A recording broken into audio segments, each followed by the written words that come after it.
Hello. Oh, that's so cool.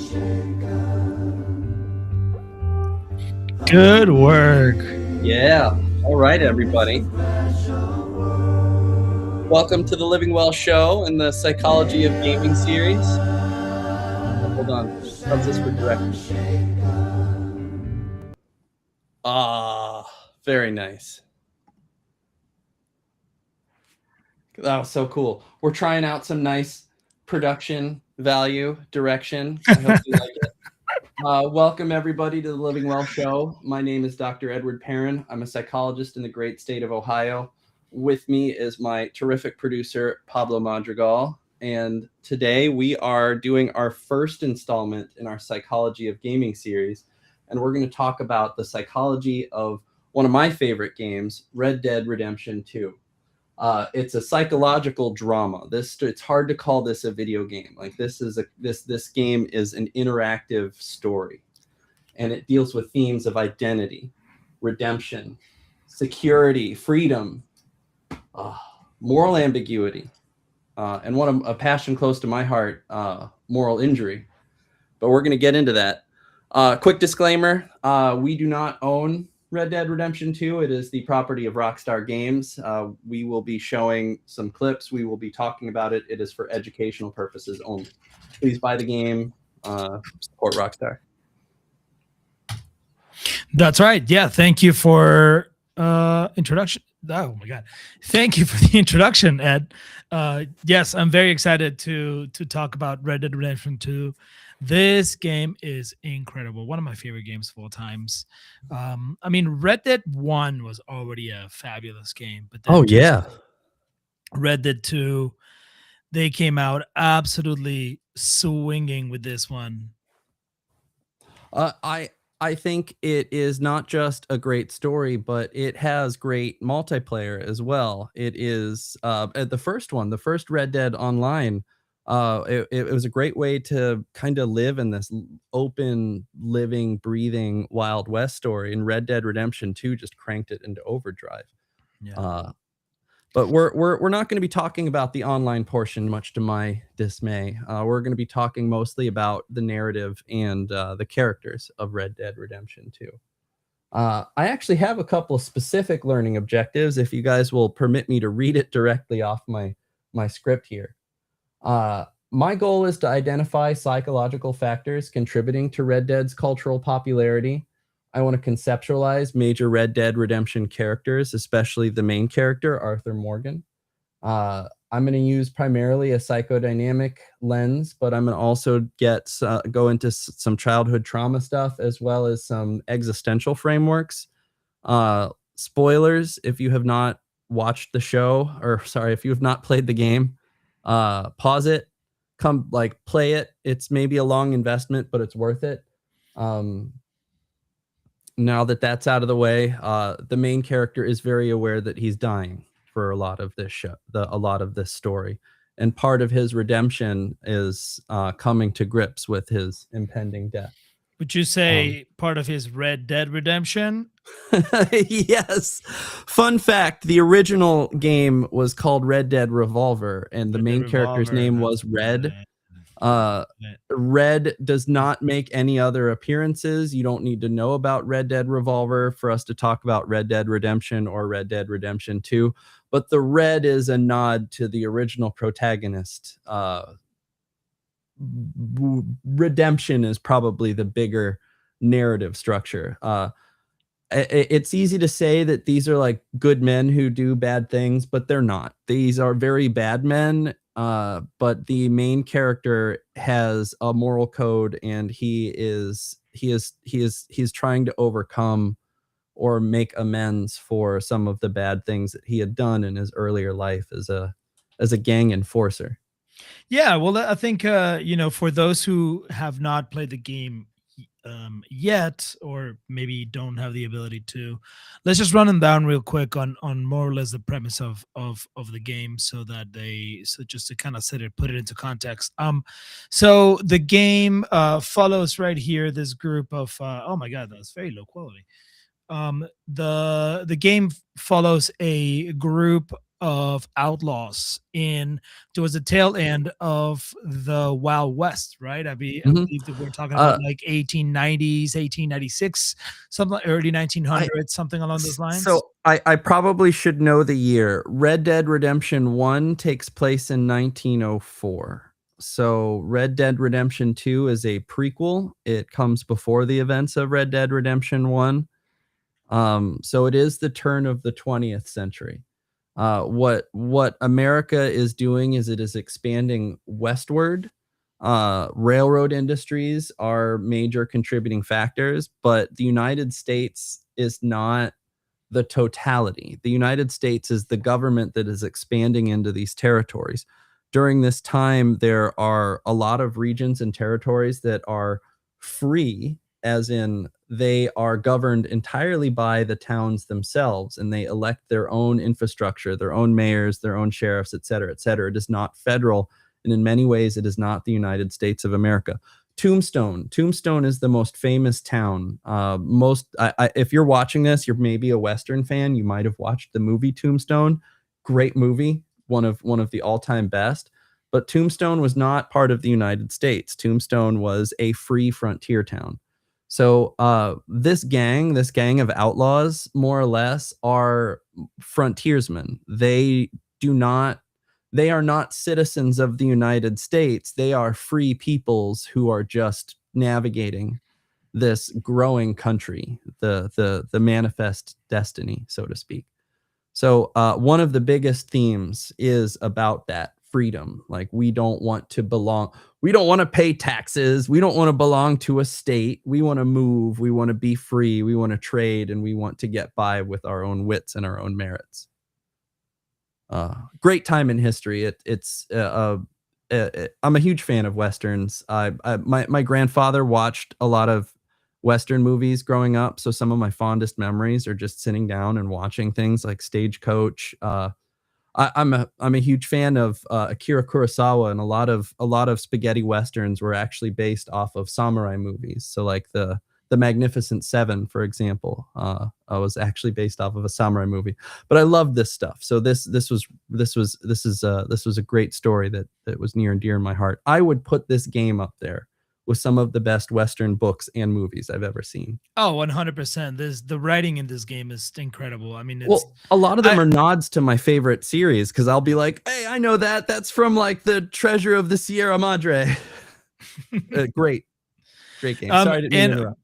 more specifically in the game, we follow our main protagonist and hero or anti-hero, however, depending on how you want to call him or see him, Mr. Arthur Morgan, right here. Handsome fella, um, but definitely a man, a conflicted man, and but a very complex. Honestly, I think, in my opinion, in my not so humble opinion of a gamer for over 30 years, probably my single favorite character. I think he's the most compelling character I've ever interacted with. He's so well written. He's so complex. He just, I mean, he's so human. Oh yeah. It's crazy. Well, also we get to inhabit him. So I think one of the great draws of this game is that you are put in impossible moral dilemmas. There is no clear cut good guy or bad guy. You don't. If I hate to go too much into the history of the United States, but there used to be a private police force called the Pinkertons.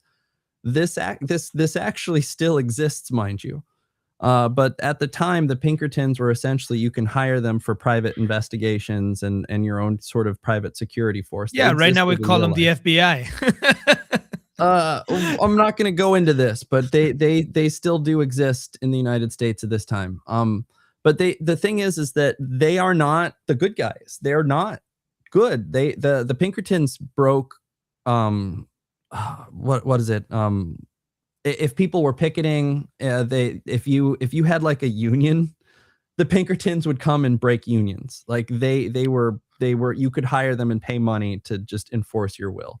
So even though you play as an outlaw or an enforcer in an outlaw game, it's not cops and robbers. It's robbers versus robbers with authority. Mm-hmm. And because you inhabit this character with moral ambiguity, so like one of the very first things that happens is someone recognizes you and you chase him down and he falls off of his horse and he's hanging off a cliff and he's going, "Help me." And your first choice is save him or let him drop because he recognizes you for a robbery. Uh-huh. And you help. And I'm a sucker. I'm Paragon all the way. When I help him up, I threaten him. I'm like, "Now you're not going to report me, right?" And he says, "Nope, bad memory. We'll never see you again," and runs away. And you get honor. Yeah, well, it's also important to mention for those who haven't played the game that there's an honor system, a morality system in the game. Your actions and how you react or how you make Arthur react to certain situations, like in the case that the guy that recognizes you from the bank robbery, whether you choose to give a coin to a homeless guy or an old veteran, or you kick him, or you rob a stagecoach, or you save a damsel in distress, or somebody's horse has run away, and you either choose to return, get the horse and return go it, out of or your way keep to it, help someone. keep it to yourself. You get points within this morality system, and in the story and how other characters within the game react to you and how the story develops is directly impacted by your morality standing. But I want to go one step forward, though, is that those consequences accumulate gradually. One of our favorite video game series, I know Pablo has played this, The Witcher 3. You are always chosen, but you're always put in a position where you have to choose between two impossible choices, and they're both the wrong one. So this game, by contrast, is that they realistically and gradually catch up with you, which I think deepens that emotional investment as a player. It's that, and I think that's what really connects them to it. It's like when at the end, when this main character dies, people express grief, like real grief as players. I cried. I cried several times in this game. Several times. And again, this is a prequel to a game. The main character in the first game, his name is John Marston, and he was one of the most well-written protagonists in a video game series. And when it was revealed that you're not going to be playing as John Marston, I was disappointed. Now, the prologue in this game is like 20 hours long, and you get to play as John Marston again. And I was disappointed to play as John Marston because I had fell so deeply in love with Arthur Morgan. That's right. But again, you get to inhabit him. You could choose his clothes. His beard grows, his hair grows, and you can cut his hair. And he has a similar hair color as me, so I could slick his hair back with pomade and grow out just a slight beard, and he'll look like me. So it even though he talks with a little bit of a southern drawl, and the Ohio redneck isn't quite the same as the Texan drawl, I feel very connected to this person. And he's not a silent protagonist. He has a will. He has a personality, but we guide that. We guide his choices. We guide his redemption arc. That's right. That's right. Yeah, it truly is remarkable. What else? Okay, another. I would say I don't want to. Before we get too far away from the inhabit part, as a therapist, one of the things that I really care about is kind of that inhabiting role play, right? If we're to do a role play in a therapy, it's a great way to practice different ways of interacting with the world. So like if you're about ready to have a really bad like one-on-one with your boss, maybe we're going to role play it, right? And it's a great way to say some things that you might never actually say to that boss. It might be a great way to actually inhabit the boss's perspective and say things from the boss's perspective. But this way of inhabiting a character in many ways mirrors the role play elements of a psychotherapy or of a treatment. It's a way of kind of practicing or doing some things that you wouldn't naturally do in real life. It forces you to make impossible moral decisions that one does not typically do in real life, and so it really stops you to think on an emotional and on a deeper emotional level. Who am I and who do I want to be in this moment?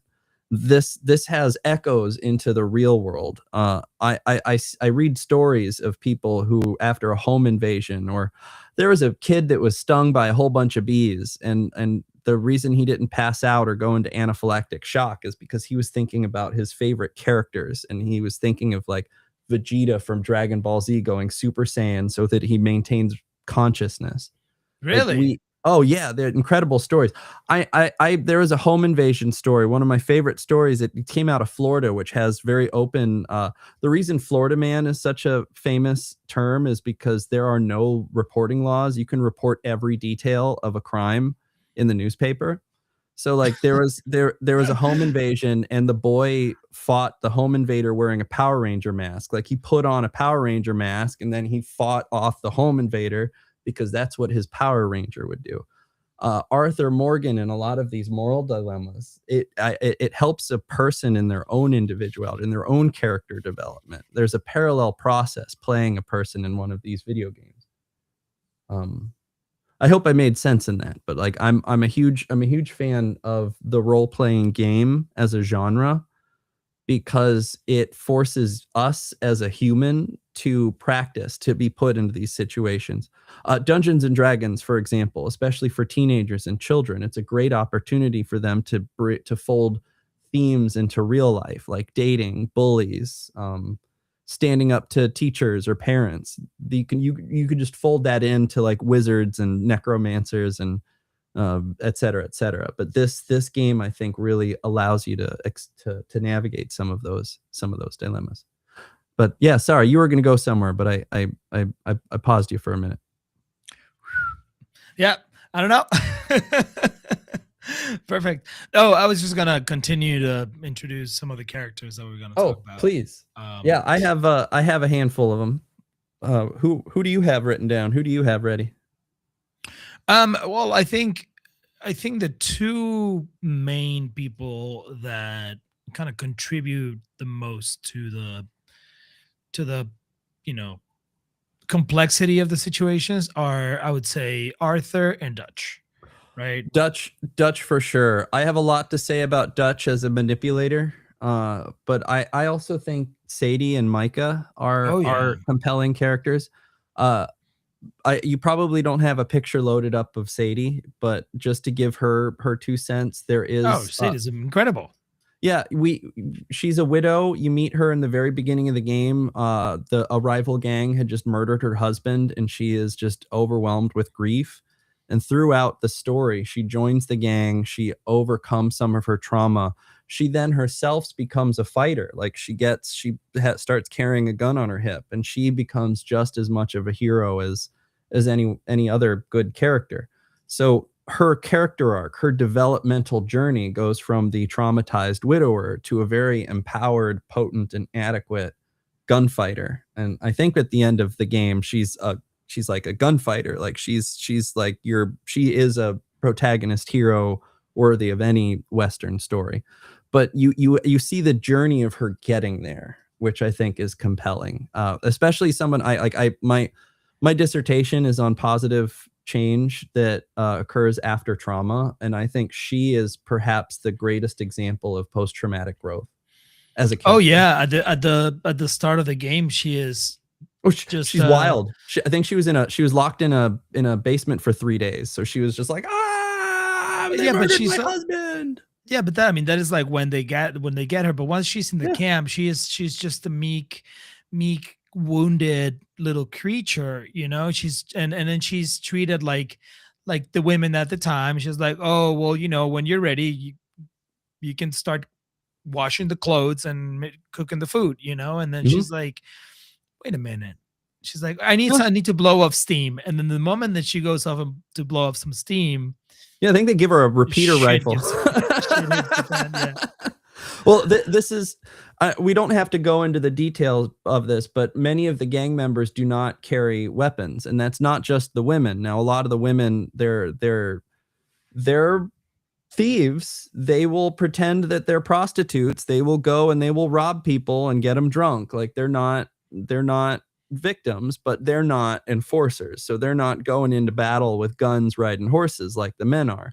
Sadie is, because Sadie, that's who she becomes. She becomes kind of a knight, a hero. But there are other characters, there are other men who also don't carry guns. I think one of them is a moneylender. One of them's a fancy con man. One of them's just old.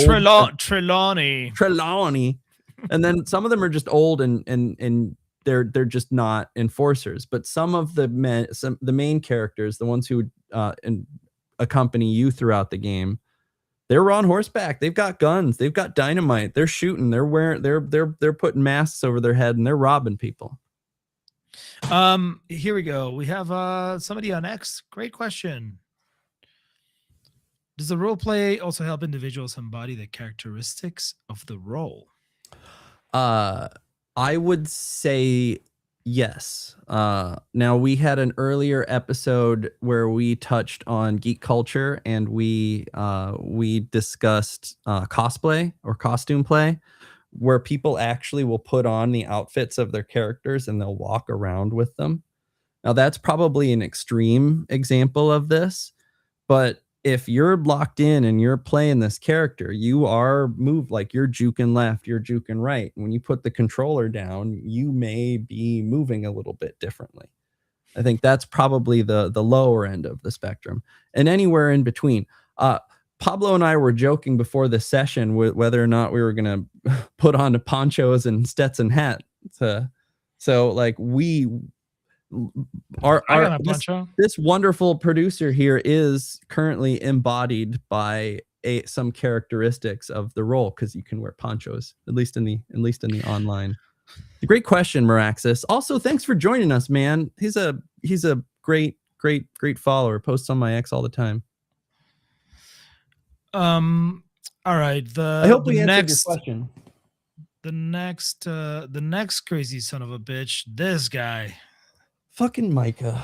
I gotta work on my language. Sorry, I'll bleep that. We're live. I have him. I already have him for the dark triad personality traits. He's manipulative, remorseless. He's an opportunist. He is sort of the externalization of Dutch's corruption. Dutch is always a evil manipulator, but he's like the narcissistic manipulator. Like, oh, it's if only you guys trusted me more. He's the one that is overt. He's the one who says, we should shoot them in the back. We should rob them. Like, let's do it. Now, Dutch wants to do these things, but in order to keep the team together, in order to keep the gang together, he has to create this persona that he's just always has a plan. I got a plan. And that he's, I'm the only one keeping us all together. That's a big part of his manipulation tactic. Micah is the overt. He is the direct example of like let's lie, cheat, steal, and rob these people. Yeah, unscrupulous. So I have a question for you. Do you think? I mean, Micah's a terrible person, like a real monster. Mm-hmm. Do you think he's a caricature? Is he? Like all those traits are much more brought forward, or are people really like this? Yes. People are really like this, but I want to kind of talk about the ambiguity though, because most of these characters, their morality is they have a little bit on each side of this spectrum. They're somewhat of a renegade. They're somewhat of a paragon. Micah is not. He is an extreme he's the extreme renegade type. But to rope Dutch Vanderland back in, he is he's sort of the outlaw king. Mm-hmm. and he is this liar and this manipulator, but like he collects children. Like he collects teenagers, like orphans. He gets people who either don't have a father or need a father figure. That is part of his manipulation tactic. Arthur, I believe they picked him up when he was around like 13 years old, 14 years old, taught him how to read, taught him how to shoot, taught him how to fish. Presumably he did that with Micah and every other of these characters, because Dutch is sort of one of the two senior members of this gang. So he No, probably Micah comes manipulated. in. Micah Oh, comes Micah, in much later. you're He comes in halfway through. Yeah, Micah. he's not an OG. So Micah is not an OG. He and this other character whose name escapes me were both caught in a from some crime they did sometime, and then they were released, which makes you suspect that Micah has been an informant for the Pinkertons from the very beginning. Yeah, Like and he's always released from jail because he's helping keep tabs on, he's help sharing details of the gang to. Yeah, so like you're right. He's not an OG. He's just a bastard. yeah, Mike's an absolute bastard. He's the worst. But the gang leader likes him. The gang leader likes him because he's the overt version of his covert, of what he has to hide from the OGs, what he doesn't want the OGs to know about him. Yeah, I think all these are great characters to dive in. What do you make of John Marston? Is he as compelling? Yes, at least in this game. Yes.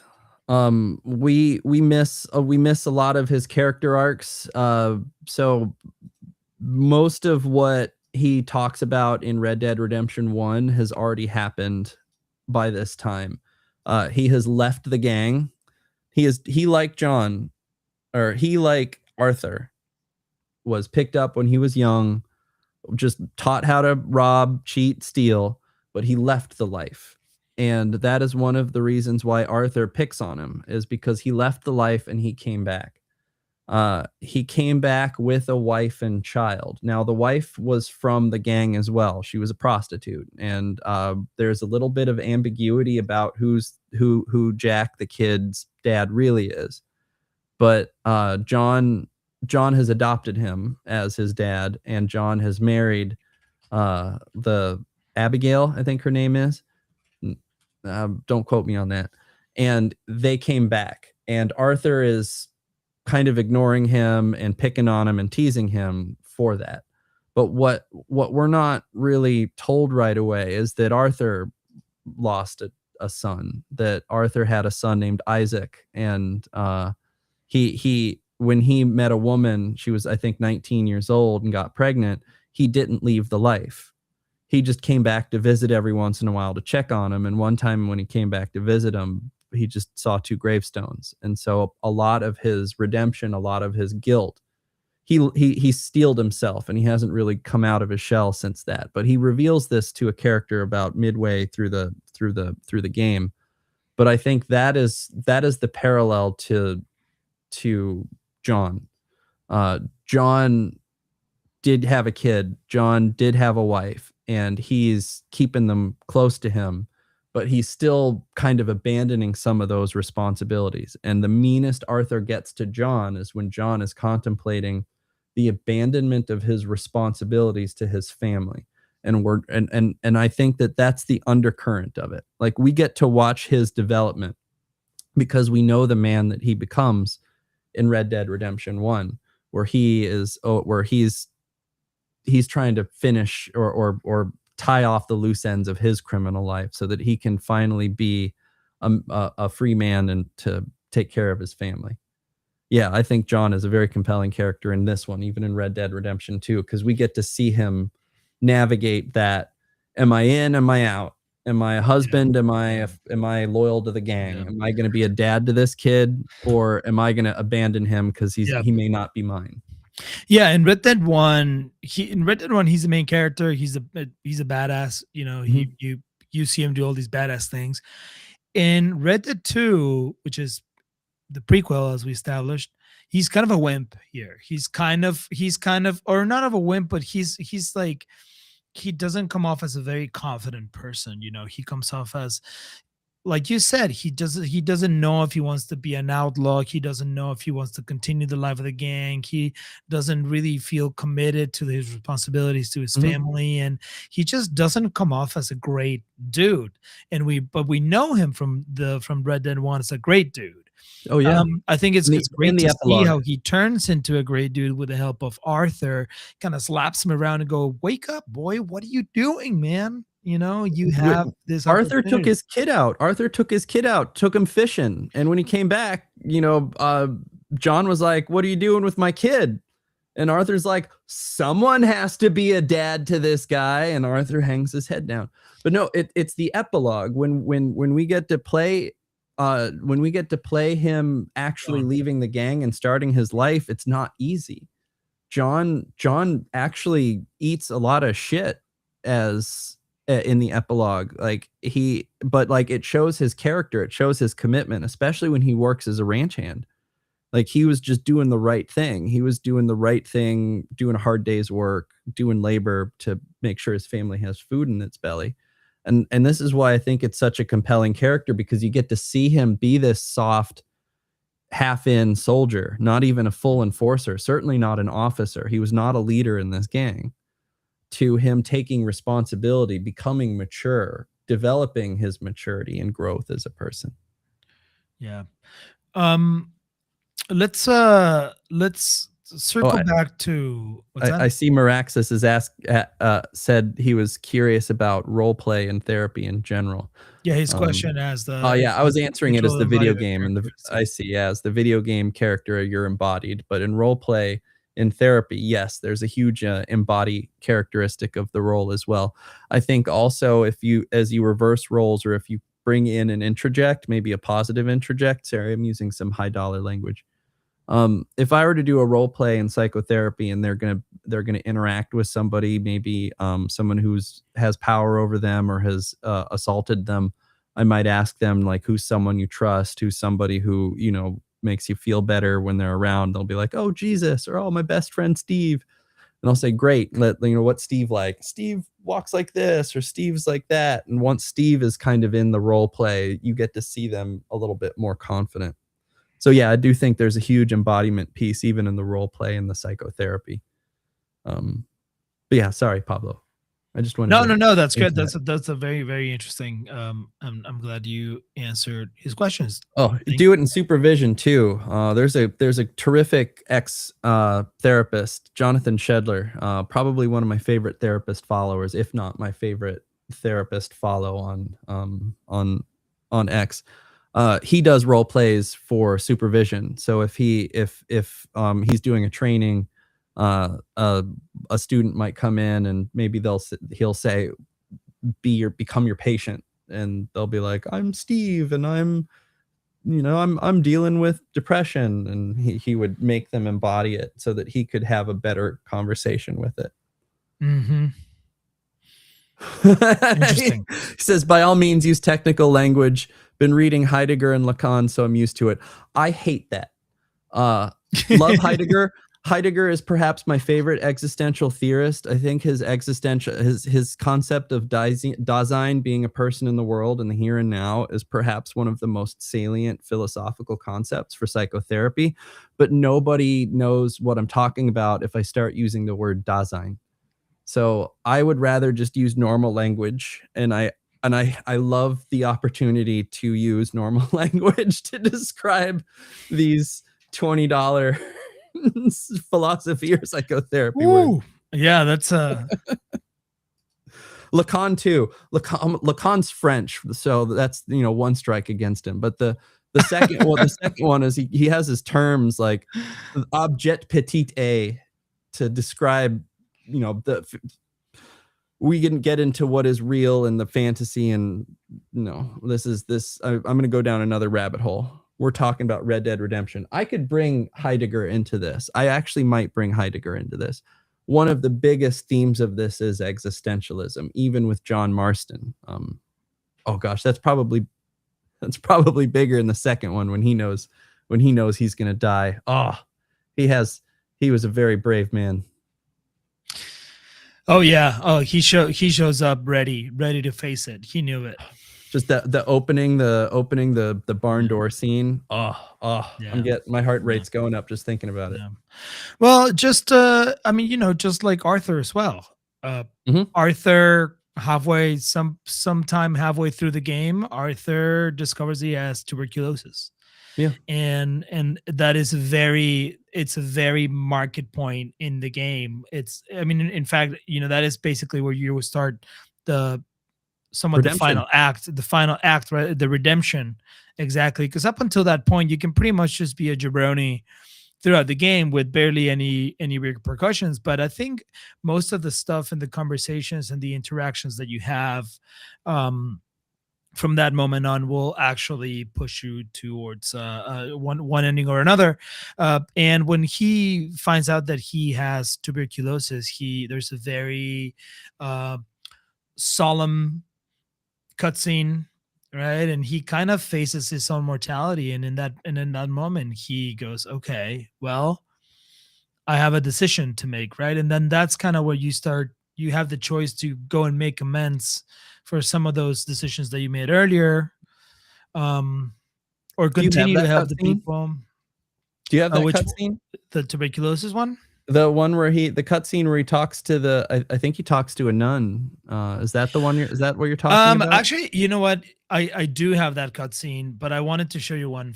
I wanted to show you one first. Do you remember at the very beginning of the game? You go and you are the collector, right? The debt collector. And the German guy, he sends you to collect from this family, and you beat the shit out of this guy in his farm who's sick, and he has a wife and he has a kid, and you beat the shit out of him, and then turns out that he dies, and you see them later on, and they're kind of down on the dumps, and then you get tuberculosis, and then you go and see the woman, and she becomes a prostitute later on. And it turns out that the guy that you beat the shit out of, the late husband, had tuberculosis, and that's where Arthur gets it.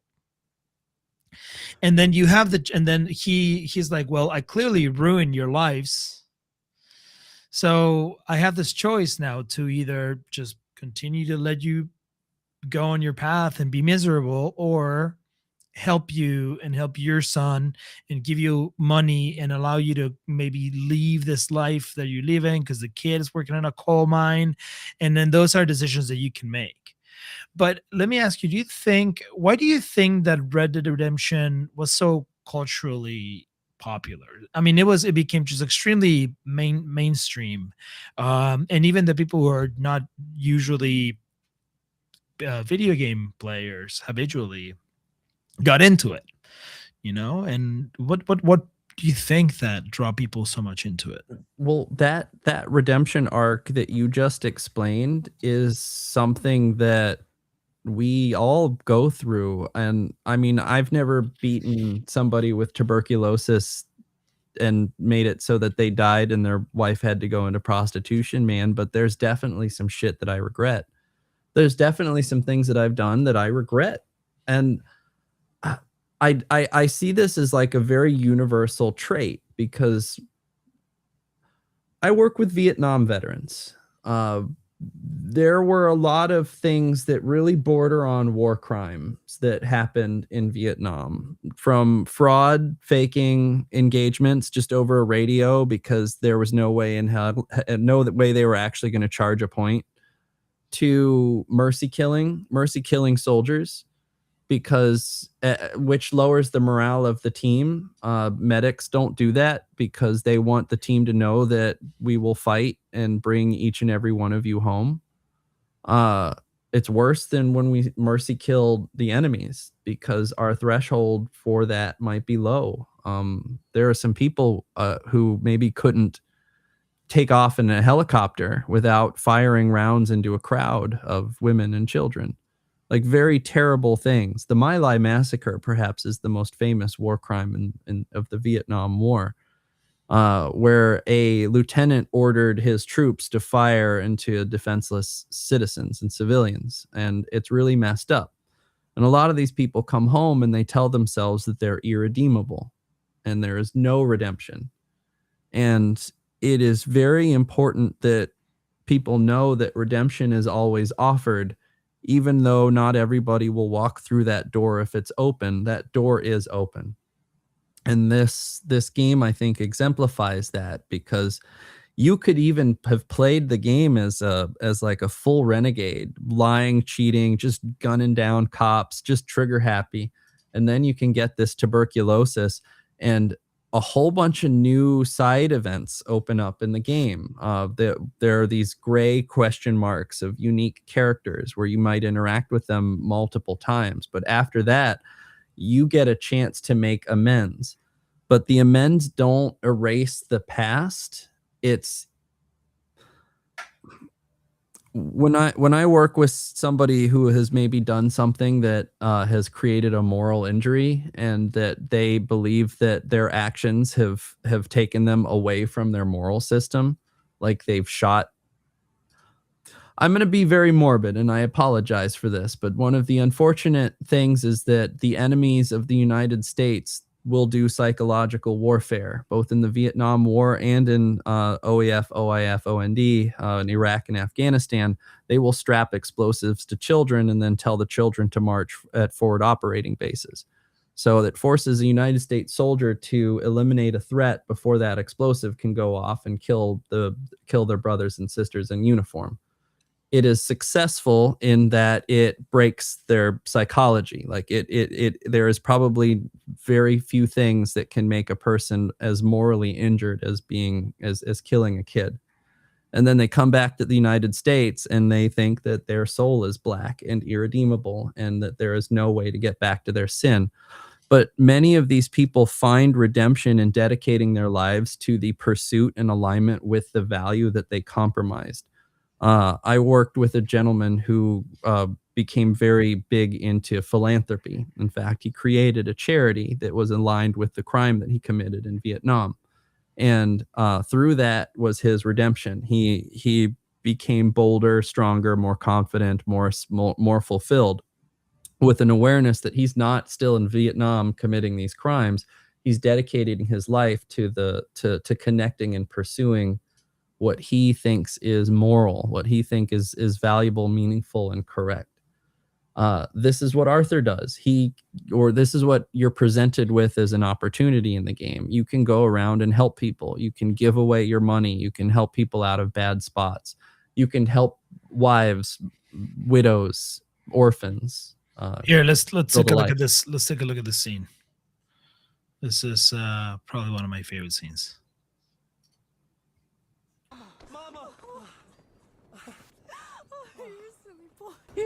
Archie, oh, we do. Get out of here.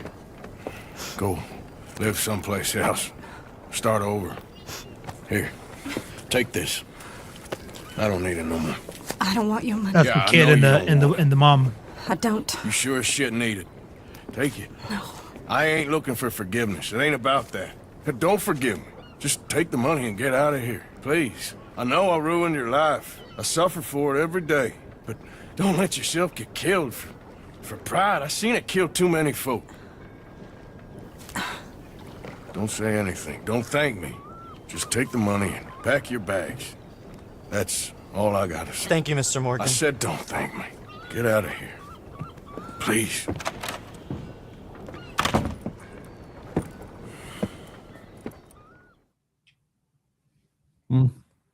Yeah, that's a subtlety. A lot of people assume that they'll come to therapy and they'll say, maybe I've done something horrible, and we can't erase history.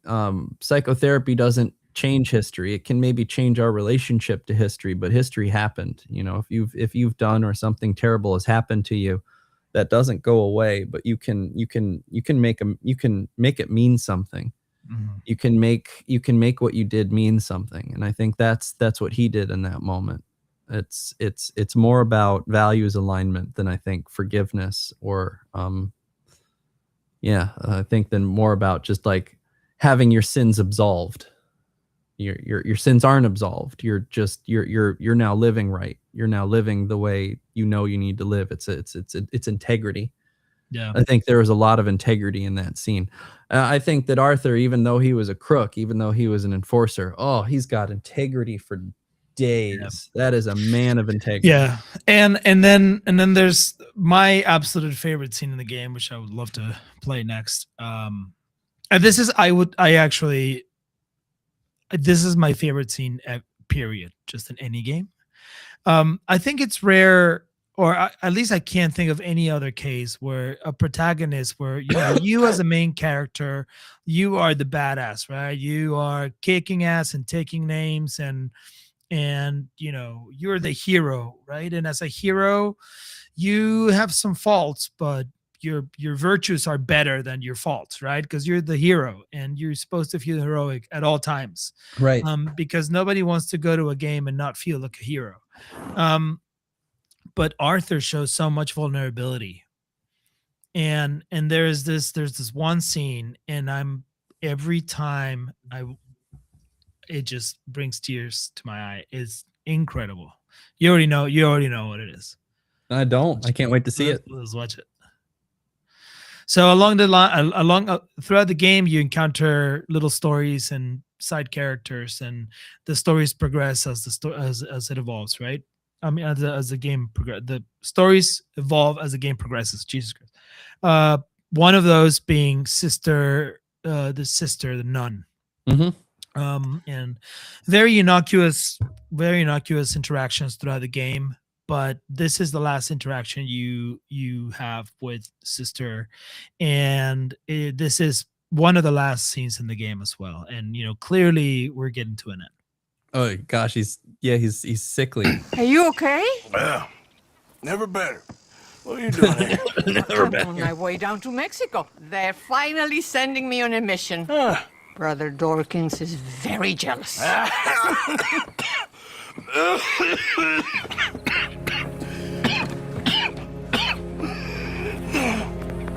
What's wrong?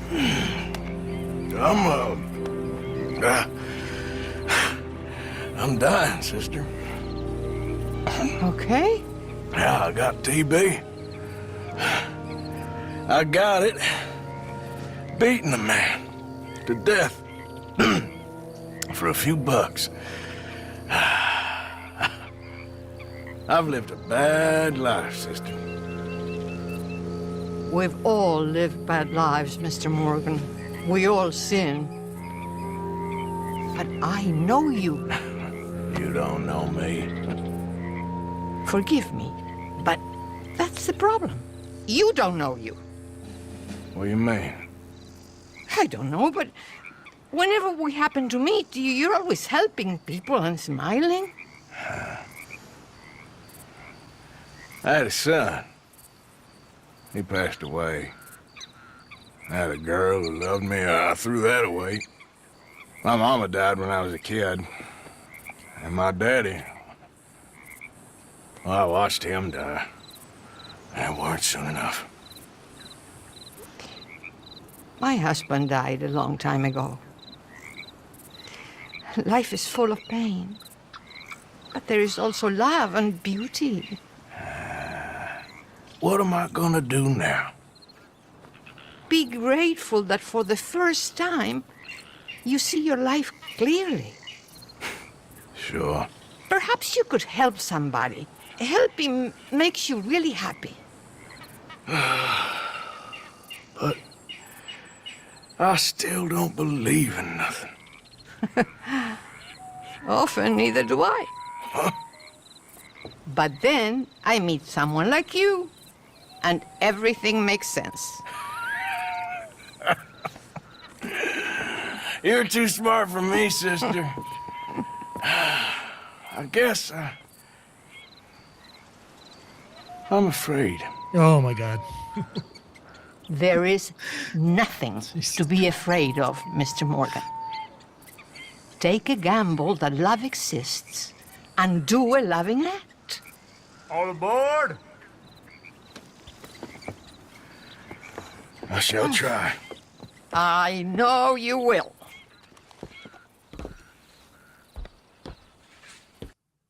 Oof. Yeah, such a sincere moment. Oh my God. I've never encountered anything, experienced anything like that in a game before. This is just amazing, and I think that's why this game really connected with people. It's I don't think people were ready or expecting to become face to face with their own humanity, because these are very human emotions. I mean, the voice acting is just unbelievable, right? But the delivery is incredible. But it's just very well portrayed, right? And I think when he says, when you have this rugged and tough and outlaw guy, it's killed armies of people, he goes, I'm afraid. And you're like, oh my God, what? But this is not fear like you're about ready to do a gunfight, though I could make a parallel to that, but this is a real existential fear. He's not afraid to die, he's afraid of it not meaning anything. And that is why I go back to this. This is a fundamental truth, and it might sound Catholic, but I actually get this from, I actually get this from Goku, from Dragon Ball Z. Redemption should always be offered to somebody, even though that it's not going to be even though not everybody's going to choose that. Some of the meanest, baddest people, if you offer them a door to redemption, they're going to take it. And I say this because this is probably one of the most common things that I hear from Vietnam veterans, is that my soul is already damned. Like, there is nothing that I can do. Redemption is not possible because of the things that I have done or the things that have been done to me. And that is what Arthur learns, is that and I think that scene where he's just throwing that money at that family exemplifies that. I'm not asking for forgiveness. I don't want my sins to be absolved. I want them to mean something. And what it means is I've learned from it. I've learned from that pain. Our pain and our values are two sides of the same coin. Where he hurt the most informed his going in and helping people and shoving money in their face and protecting them from bad guys and pistol whipping oppressors. He wanted to make sure it meant something. If he himself had not lived the life, if he had not robbed, cheated, stealed, or beat a man to death for a few bucks, he would not have hurt. And if he had not hurt, he would not have redeemed himself. It's a subtle thing, but it's not just going to a priest and getting your sins absolved. It's I need to do something about it. I need to dedicate my life, or I need to make sure that I live my life not doing it. I'll have people say I'm a killer. I was like, I've killed and I'm a killer. And I usually do a tongue-in-cheek response and go, yeah, kill anybody lately? You be killing it? You gonna be planning to kill somebody else in the next week? No. I haven't killed anyone since like the Korean War or the Vietnam War, since I was in Afghanistan. And I was like, oh, okay. So you've killed. Killers, that's like their thing. They kill people. If you haven't killed anyone lately, you're probably not a killer. And that is cracking the door to that conversation. It is just cracking the door that, redemption is always available. It's how you're living, not what you've done. And I'm gonna say this very firmly. We are not the worst things that we have ever done. If the totality of our existence is measured or weighed by the single worst thing that we've ever done, I'm fucked. Like, everybody is fucked. Oh, yeah. So this, I think, is that open the door. Like, it's not what you've done, it's how you live. It's how you're living.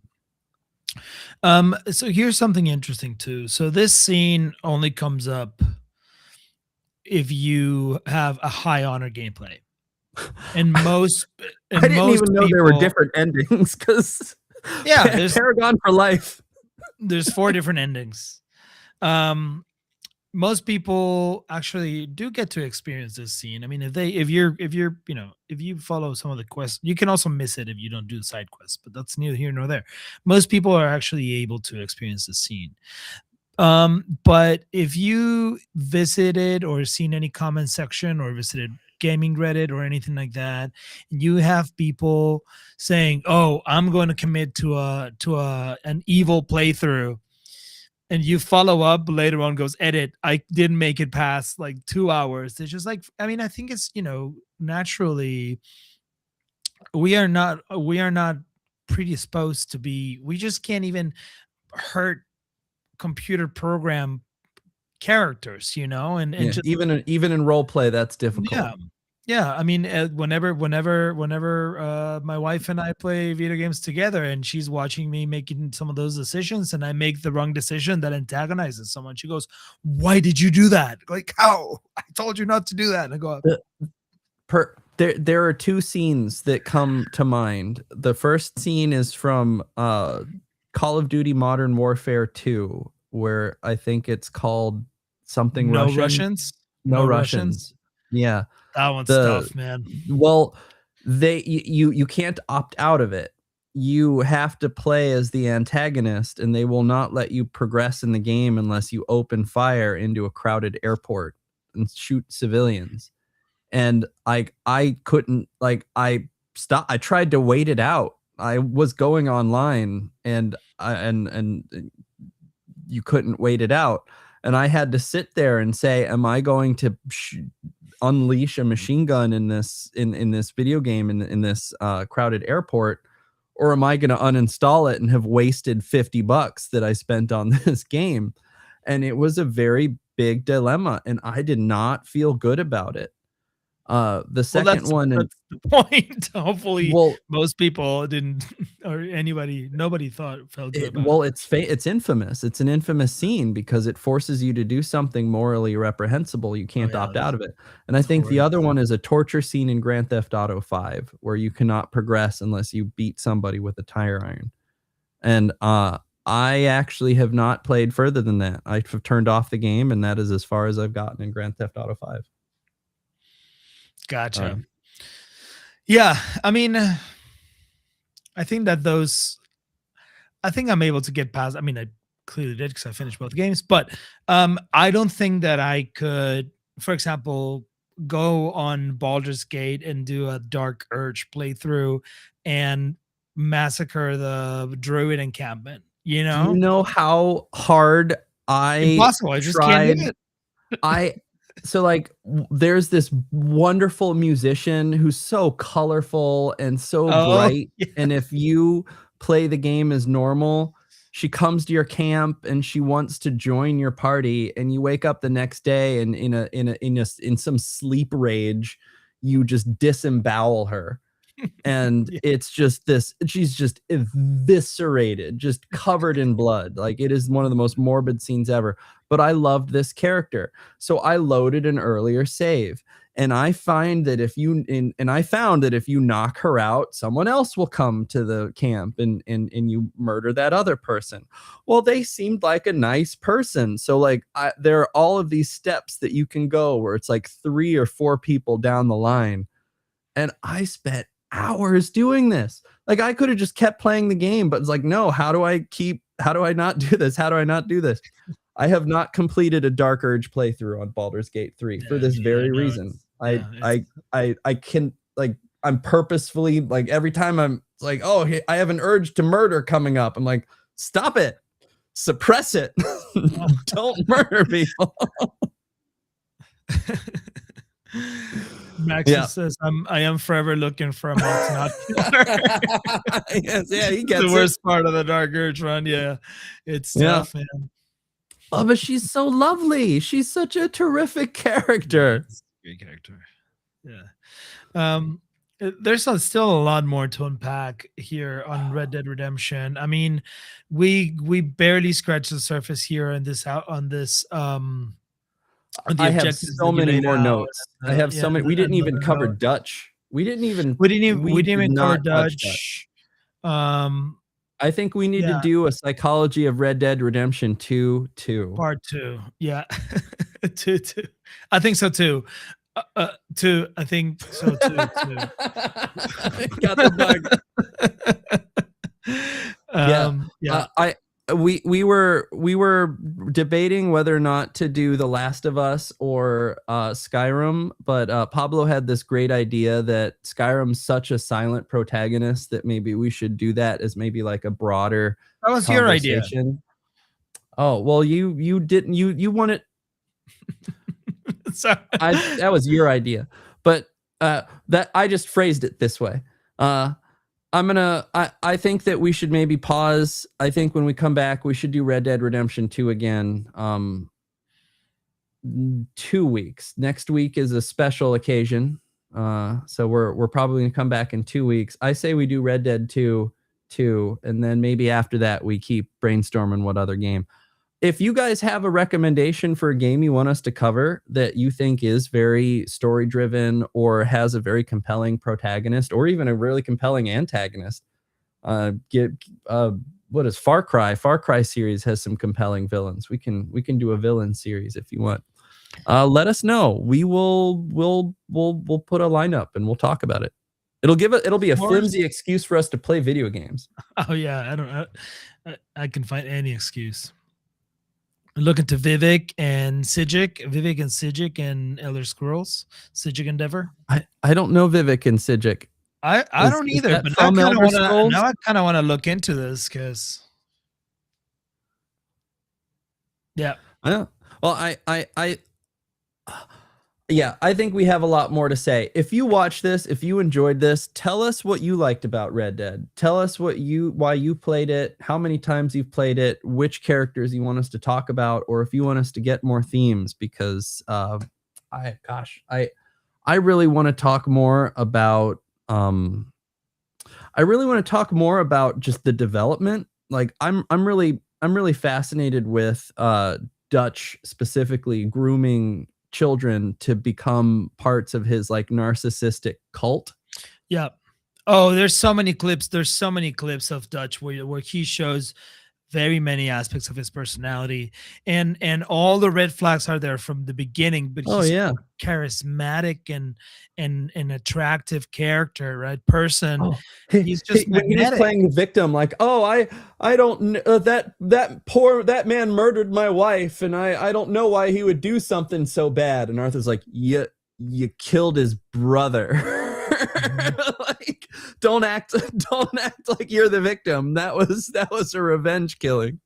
Oh my God, here's a great one. Yeah, thank you, Marcus. You're killing it today. Silent Hill 2.